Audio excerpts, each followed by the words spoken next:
Brazilians head to the polls to choose new municipal leaders. Israeli government approves new illegal Jewish settlements in the occupied West Bank. And civilians continue to bear the brunt of fighting in Ethiopia's Tigray region. Hello and welcome to TeleSUR. I'm Doris Polo in Quito, Ecuador, and this is from the South. Millions of Brazilians are voting in municipal elections to elect new mayors and councillors in more than 5,300 cities and towns across the country. The elections are the first since far-right President Jair Bolsonaro was elected into office 2 years ago, and the results will be seen as a barometer for the populist leader's prospects in the 2022 presidential polls. Bolsonaro's far-right coalition heads into today's elections battered by their poor handling of the coronavirus pandemic and surging unemployment rate. For more on this, let's turn to our correspondent in Sao Paulo, Brian Mayer. Brazil's far-right president, Jair Bolsonaro, grew up in a small town in Sao Paulo called El Dorado, and many of his family members still live there. It is a conservative place, but this November 15th, the Workers' Party is on the verge of a historic victory. This is first time in Brazil a quilombola resident has run for mayor in a town where the family of a president lives, and we are marking our territory and saying we want an El Dorado for everyone. Quilombolas are settlements originally founded by escaped slaves with land rights similar to that of indigenous reservations. Like indigenous reservations, President Bolsonaro has threatened to take away their land rights. There are 12 quilombolas in the rural zone of El Dorado, and together their residents make up over 20% of the electorate. I entered this race to help my people because the people here are very poor due to lack of quality public health and education. So I think it is fundamental to have a quilombola resident in City Hall. The candidates are running on a 13-point platform around issues such as transition to environmental sustainability, democracy deepening through citizens' oversight of the town budget, improved integration between urban and rural zones, and women's rights.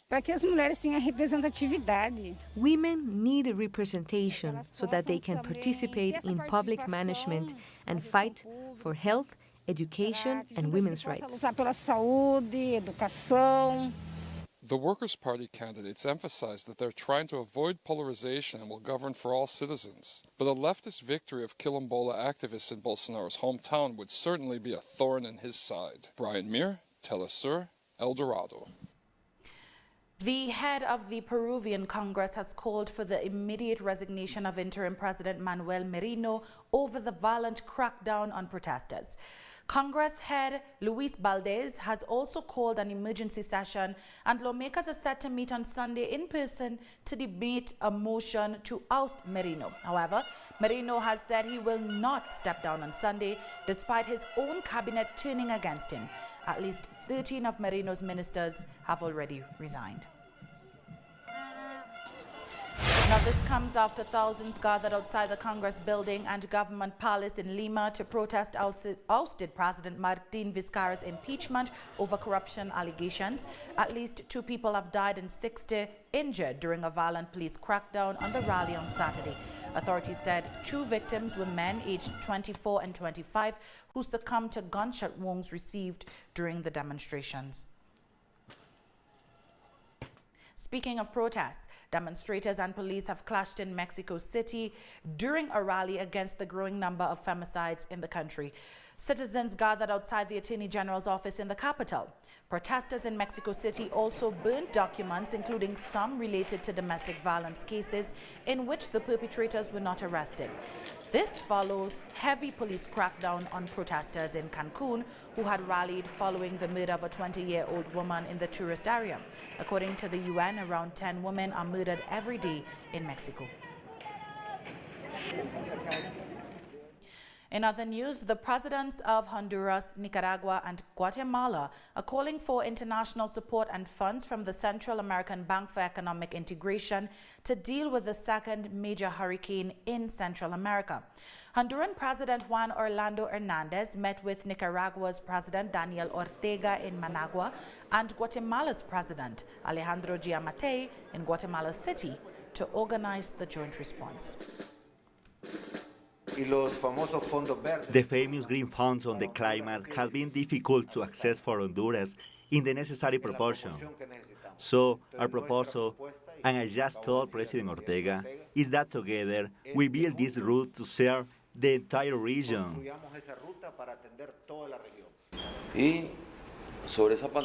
On top of this pandemic, we have been hit by another pandemic, which is that of natural disasters caused by damage to the environment. The tragedy that we have been experiencing and the prospect that next week we will have another tropical depression hitting us most likely from Tuesday forces us to rethink what we have to do as governments in the prevention and control of natural disasters. We have more stories coming up. Don't go away.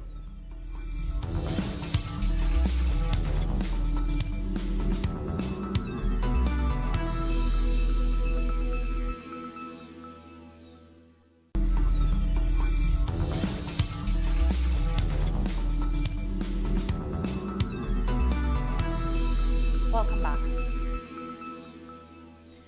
A new museum has opened in Chile displaying murals and graffitis that were the backbone of the anti-government protests.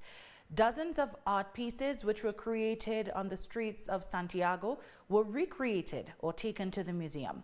Now, this was done to protect the artwork and to give more citizens an opportunity to view it. It is located a few blocks from Dignity Square, the main site of the protests. Along with the demonstrations, a cultural movement also emerged, where artists used art to represent the anger of living with social inequities and to showcase their hope for a better future. Bringing this imagery from the public space to this place allow us to stop all the attempts to erase what is expressed in the streets, and we assure this perpetrator, or at least exposing a longer term. The call to begin, this began from the same street. You can see how people have accumulated for a long time a discontent that has to do with not only asking for one thing, but also noticing that our artistic expressions have all transformed towards these demands. They have all changed towards a protest.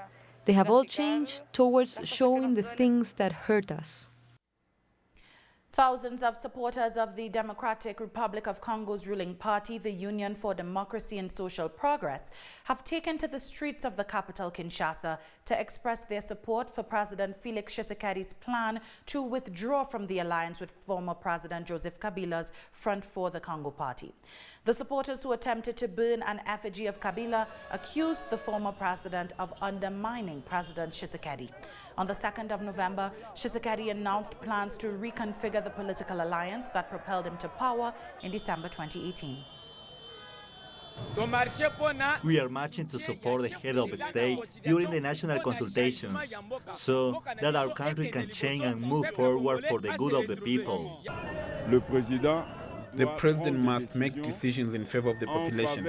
This is why for us, this is a moment to tell him that we are behind him, we support him, and we warn all those who want to put the interests of the population aside. The president of Guinea, Alpha Condé, has denied accusations that the recent arrests of several opposition leaders and activists who opposed his decision to run for a third term were politically motivated. Anyone, whether minister, prime minister, president, or ordinary citizen who violates the law must answer to justice. That's all. There's no witch hunt in Guinea. No one is targeted except people who are accused of having ordered it because we have arrested people. It's up to the court to decide. Ethiopia's Tigray rebels have fired rockets at 2 airports in the neighboring Amara region as the conflict threatens to spread into other parts of the country. The rebels in a statement said such strikes will continue unless the attacks against us stop. The federal government confirmed that the airports in Gondar and Bahirdar were damaged in the strikes late Friday. The fighting that erupted in the northern Tigray region on November 4th has reportedly killed hundreds on both sides of the conflict and sent over 17,000 refugees fleeing into neighboring Sudan. As we said before, the Tigray Defense Force, in order to thwart the invasion being committed, is undertaking proportional measures. Based on this, yesterday evening, we have inflicted heavy damage on the military components of the Gondar and Bahar airports. Infrastructure. Former UN Special Envoy for Libya, Ghasani Salami, is hopeful that the latest round of talks between Khalifa Haftar's Libyan National Army and the Tripoli-based Government of National Accord will put an end to a decade of violence in the North African country. Salami's comments come a few days after the two sides agreed to appoint an interim government to organize the holding of elections slated for December 24, 2021. Libya plunged into violence after a 2011 NATO-backed uprising toppled and killed President Muammar Gaddafi. I am very hopeful. I'm very optimistic. It will take time. You will have the status quo party who will try to disrupt it. You will have probably foreign countries unhappy with it.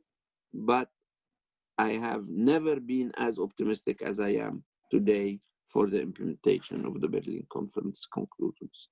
You need a number of conditions so that the elections are reasonably representative of the will of the people.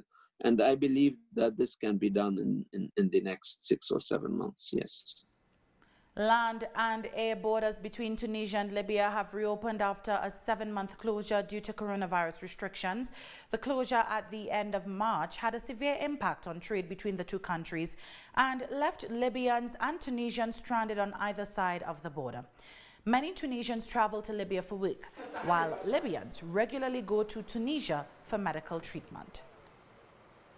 The reopening, a common Tunisian-Libyan protocol was put in place following a meeting in Tunis on the 21st of October 2020.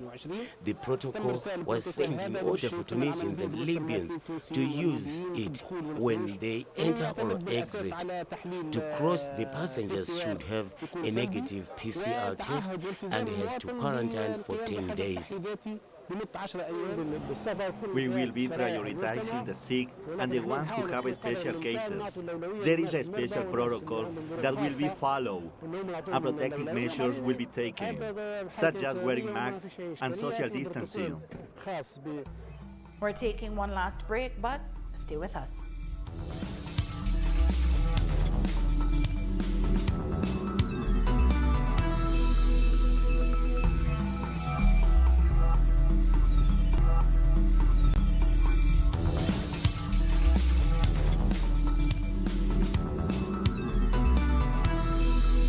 Welcome back. The Israeli government is moving forward with the construction of new illegal Jewish settlements in the occupied West Bank. The Housing Ministry on Sunday opened up bids for the more than 12,000 homes earmarked for construction in the Givat Hamatos area. Human rights groups say the new settlement will seal off the Palestinian city of Bethlehem from East Jerusalem, further cutting off Palestinians' access to the city.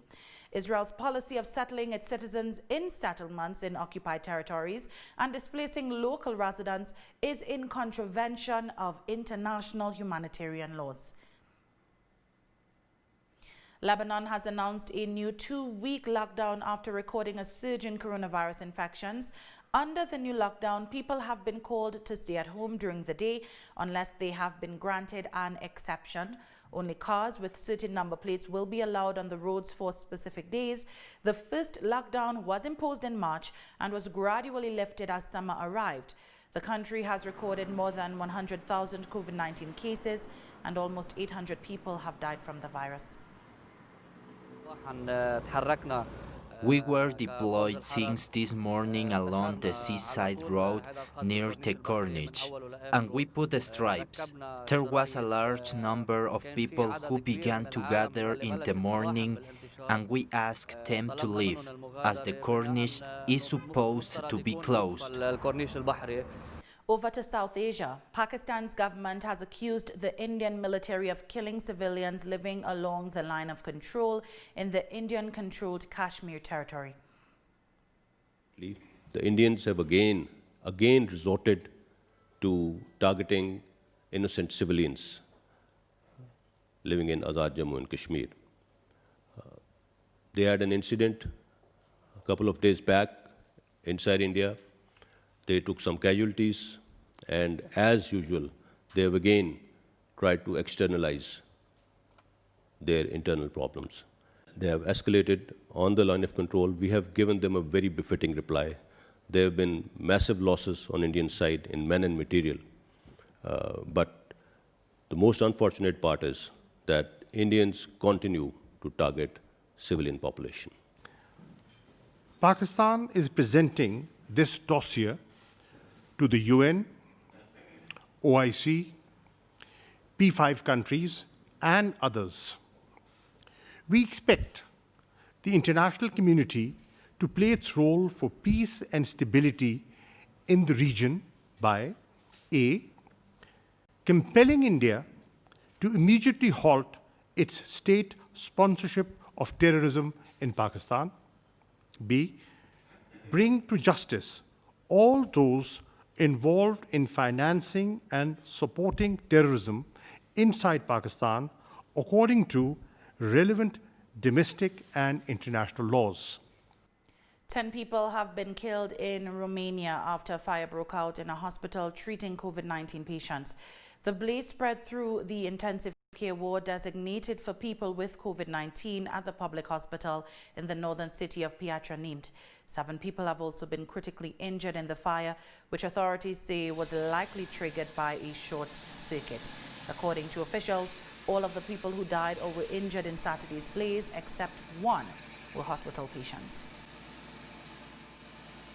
Austria has announced that it is tightening its partial lockdown, including closing non-essential stores and shifting schools to online learning. Starting Tuesday, the country of almost 9 million inhabitants will impose a limited curfew, banning people from leaving their homes except to go to work, get essential supplies, to exercise, or to help people who need assistance. The partial lockdown is set to last until December 6th. If we don't react massively, then there's a great risk that the numbers will continue to rise or stay at a high level, and that would lead to an overstraining of the intensive care units. My urgent plea for the next 4 weeks is meet nobody. Every social contact is one too many. In Portugal, hundreds of hospitality sector workers have rallied against new coronavirus restrictions. During the week, a curfew comes into force after 11 p.m., while on the weekend, from 1 p.m. to 6 a.m. the following day, people are required to stay home and all non-essential businesses must close. This means that restaurants cannot stay open for their most important meals, lunch and dinner.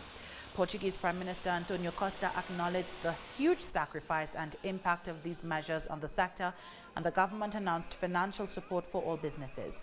But many believe that that alone is not enough to keep their businesses afloat, especially when taxes remain the same. Down in the name of public health to protect our customers, our staff, our families, and the country from a pandemic we didn't know nothing about, from which we didn't know how to protect ourselves from or how it would spread. We contribute to this economy every single day, to the well-being of those who work and their families. We have the right to receive the same in return. We have the right to be taken care of and receive what we are entitled to. We are not asking for anything more than what we are owed: the right to live, to work, and to eat. We've come to the end of this news brief. You can find these and many other stories on our website at telesurenglish.net. And join us on social media, Facebook, Twitter, and Instagram. For TeleSUR English, I am Doris Polo. Thanks for watching.